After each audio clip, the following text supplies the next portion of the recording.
Salut à tous, c'est Benki de la Sellerie. Tout simplement, on se retrouve pour l'épisode 2 concernant le pouf de discothèque.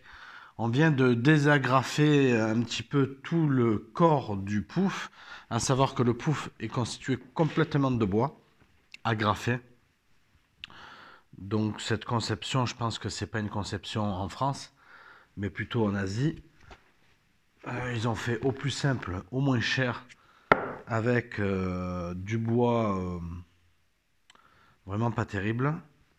Bon, et en plus de ça, je peux vous garantir qu'il sentait l'alcool. Donc il a bien été arrosé parce qu'il est bien imbibé en tout cas.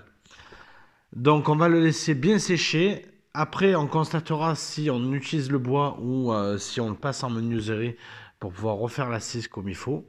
Donc tout cela, ça se déroulera en fonction des attentes du client. Mais concernant notamment ce pouf, les autres on verra plus tard. Mais sur celui-là, il est bien trempé comme on peut le voir à la vidéo. Donc l'originalité, c'est qu'il comportait des agrafes comme celle-ci qui maintenaient en fait la housse qu'on voit ici. Donc c'était planté dedans. Donc en fait, ils ont agrafé d'abord la housse et après en finition, ils sont venir mettre ce type de bouton. Alors honnêtement, c'est la première fois que j'en vois un comme ça. C'est un bouton clou. Nous, ce qu'on utilise d'habitude, c'est un véritable bouton où on passe un fil dedans et on le tire. D'ailleurs, lorsque j'ai défait l'assise, j'ai commencé par le fond parce que je voulais retirer le fond parce que j'étais persuadé qu'il y avait le bouton qui était fixé avec des agrafes et qui maintenait tout en pression par le dessous. Donc j'ai essayé, je me suis aperçu que c'était collé, donc j'ai laissé tomber. Donc j'ai dit, bah, tant pis, je vais essayer de le faire, je vais essayer de couper par le haut. Et lorsque j'ai mis le pied de biche pour soulever, je me suis aperçu qu'il y avait des agrafes. En enlevant les agrafes, ben, tout simplement, j'ai vu qu'il y avait une pointe comme celle-là. Que j'ai, ben, là, du coup, je me suis dit, ben non, c'est quelque chose que je ne connais pas. Voilà, donc au niveau de la pointe, ce type de pointe-là, il n'est même pas vendu en tapisserie, j'en connais pas. Les seules pointes qu'on a, c'est pour les fauteuils de type Louis XVI, etc. Mais ça, c'est vraiment gros. Je pense qu'on va le chromer et puis on le remettra en le martelant avec un morceau de bois pour pas l'abîmer. Ou alors on le passera en peinture. Voilà pour la finition.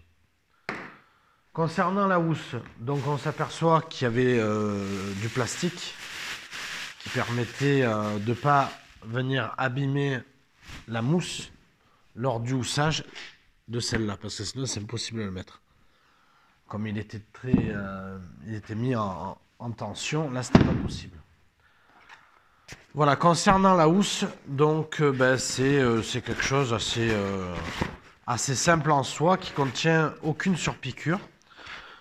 Donc on va venir faire la même chose. Bon, il est vrai que si on commence à faire des surpiqûres là-dessus, on s'en sort plus. Donc on va laisser ça, comme c'est. Donc on va venir découdre pour réutiliser les mêmes morceaux.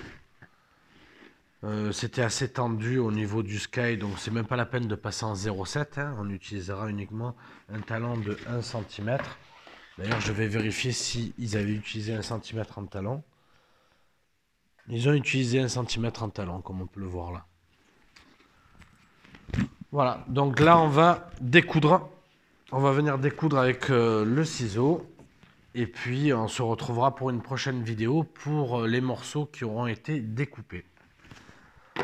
Je vous remercie de me suivre sur ma chaîne. N'hésitez pas à liker, partager sur Facebook, YouTube. Soutenez-moi sur le Tipeee. Allez voir le nouveau site internet sur www.lasellerie-tout-simplement.com. Et je vous dis à très bientôt. Salut!